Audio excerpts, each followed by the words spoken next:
Assalamualaikum warahmatullahi wabarakatuh. Hari ini kita akan membincangkan subtopik Alkena. Sebelum ini, kita telah membincangkan subtopik Alkana, sifat-sifat fizik dan sifat-sifat kimianya. Jadi hari ini, kita akan tengok pengenalan Alkena, sifat-sifat fizik Alkena dan juga sifat-sifat kimia bagi Alkena. Alkena ialah hidrokarbon tak tepu yang mengandungi sekurang-kurangnya satu ikatan kovalen ganda dua. Ahli pertama dalam alkena ialah etina dengan dua atom karbon. Dua atom karbon berkongsi dua pasang elektron untuk membentuk ikatan kovalen ganda dua. Atom karbon mempunyai 4 elektron valens. Setiap atom karbon menyumbangkan 2 elektron untuk pembentukan ikatan kovalen ganda 2. Maka lagi 2 elektron akan berikatan dengan 2 atom hidrogen membentuk C2H4. Ahli yang kedua dalam siri homolog alkena ialah propena dengan 3 atom karbon. Pada karbon yang pertama terdapat ikatan kovalen ganda 2. Untuk mencapai kestabilan oktet, maka 6 atom hidrogen diperlukan untuk melengkapkan molekul propena. Karbon yang pertama memerlukan lagi 2 atom hidrogen untuk mencapai kestabilan oktet. Manakala atom karbon yang kedua telah mempunyai 3 ikatan di sekelilingnya, jadi memerlukan satu lagi ikatan dengan atom hidrogen. Karbon yang ketiga memerlukan lagi 3 atom hidrogen untuk berikatan dengannya. Ini adalah molekul propana. Setiap karbon mempunyai 4 ikatan di sekelilingnya membentuk C3H8. Bagaimana pula dengan butena? Jadi, 8 atom hidrogen diperlukan untuk melengkapkan molekul butena. Ini semua adalah formula struktur bagi ahli dalam alkena. Jadi, apakah formula bagi alkena? Apakah perkadaran di antara bilangan atom karbon dan hidrogen dalam alkena? Ya, betul. CnH2n.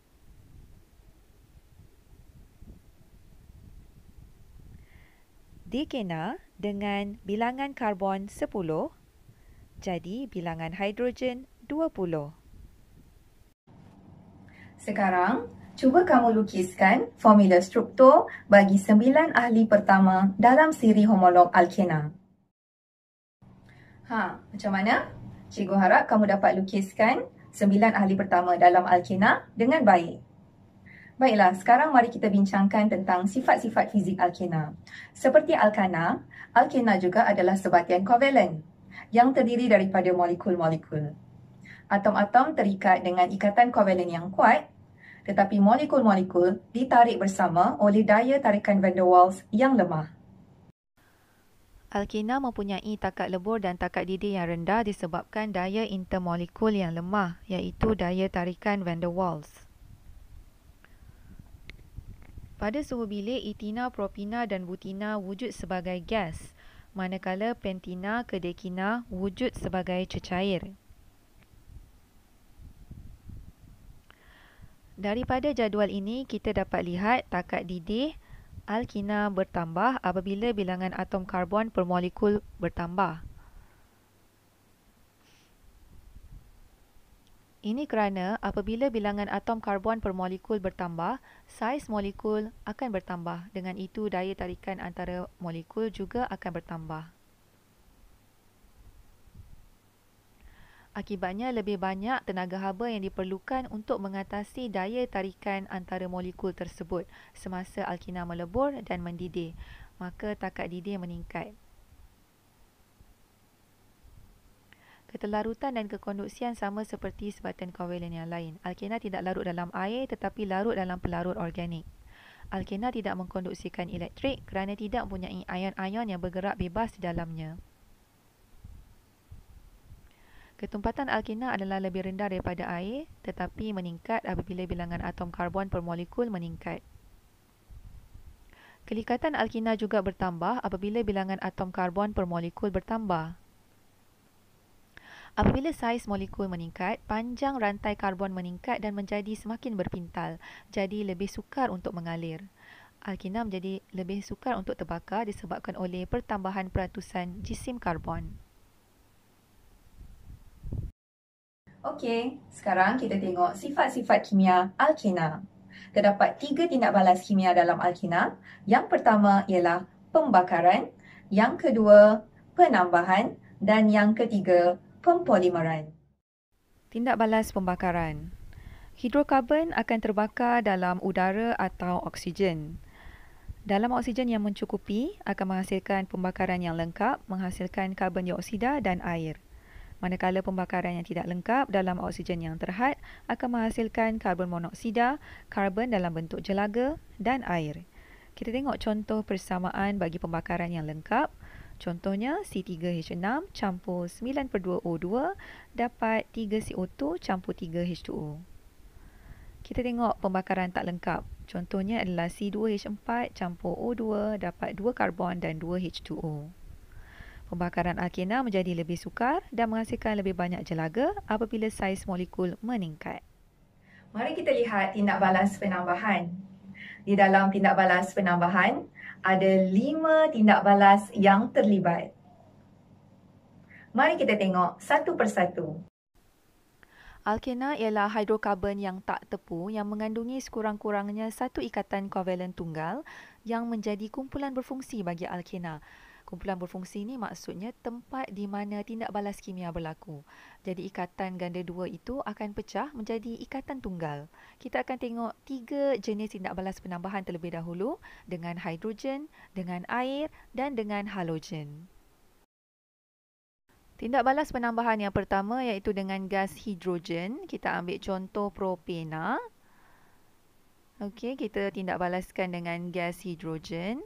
Kat dalam tindak balas ini kita perlukan mangkin, nikel ataupun platinum dengan suhu 180 darjah Celsius. Macam yang cikgu cakap tadi, ikatan ganda dua akan pecah menjadi ikatan tunggal. Jadi dua atom hidrogen daripada gas hidrogen akan menempati tempat kosong di dalam sebatian tersebut dan membentuk propana. Jadi daripada propena menjadi propana. Daripada hidrokarbon tak tepu menjadi hidrokarbon tepu. Tindak balas penambahan yang kedua iaitu tindak balas dengan air. Kita ambil contoh etina, tindak balaskan dengan air dalam bentuk steam ataupun wap air. Dan memerlukan mangkin asid fosforik H3PO4 dengan suhu yang tinggi 300 darjah Celsius dan tekanan 60 atmosfera. Jadi kita tengok hasil dia. Ikatan ganda dua akan jadi ikatan tunggal dan yang akan menempati supaya ikatan karbon itu lengkap, kita akan tambahkan H dan juga OH. Jadi sekarang hasilnya ada OH iaitu etanol. Yang ini kalau OH ni maksudnya ia adalah kumpulan berfungsi bagi siri homolog alkohol. Okey, industri ini biasanya untuk menghasilkan minuman beralkohol dan juga proses-proses industri yang lain. Hasilnya nanti sebenarnya adalah dalam bentuk etanol yang dicampurkan dengan air yang tidak bertindak balas dan juga gas etina yang tidak bertindak balas. Jadi kita perlu asingkan etanol dan juga air dan juga gas etina ini. Memandangkan gas etina ini mempunyai takat didih yang rendah, jadi kita sejukkan dia sahaja. Jadi gas etina akan kekal sebagai gas manakala air dan etanol akan menjadi cecair. Jadi untuk kita asingkan pula cecair etanol dan air ni, kita akan gunakan penyulingan berperingkat. Jadi campuran air dan etanol kita letak dekat dalam kelalang dasar bulat dan kita akan panaskan. Okey, memandangkan etanol ni mempunyai takat didih yang lebih rendah, jadi dia akan didih terlebih dahulu, mencapai takat didih terlebih dahulu dan kemudian akan disejukkan. Okey, dia akan disejukkan dalam Liebig condenser dan akan menjadi cecair etanol. Jadi kita dapatlah asingkan etanol dan air. Okey, kita teruskan dengan tindak balas penambahan yang ketiga iaitu dengan halogens. Okey, so sama juga macam penghidrogenan tadi. Kalau tadi kita tambahkan gas hidrogen, sekarang kita tambahkan halogen. Tapi dalam tindak balas ini tak perlu mangkin ataupun sinar UV. Kita ambil contoh air bromin, Br2. Kita tindak balaskan dengan etina. Okey, kita tambahkan saja kedua-dua cecair ini dan kemudian kita goncang. Okey, dan hasilnya ialah dibromoetana. Okey, memandangkan air bromin itu telah digunakan, jadi telah habis bertindak balas, jadi warna perang air bromin itu akan hilang. Okey, akan dinyah warnakan. Jadi ujian ringkas ini kita gunakan untuk membezakan alkena dan juga alkana. Memandangkan alkena ini lebih reaktif, jadi dia akan menyah warnakan warna perang air bromin, manakala kalau alkana dia adalah hidrokarbon yang tepu, jadi dia tidak reaktif, jadi dia tidak akan mengubahkan warna perang air bromin kepada tidak berwarna. Jadi warna perang air bromin dalam alkana akan kekal. Baik, kita akan tengok tindak balas seterusnya.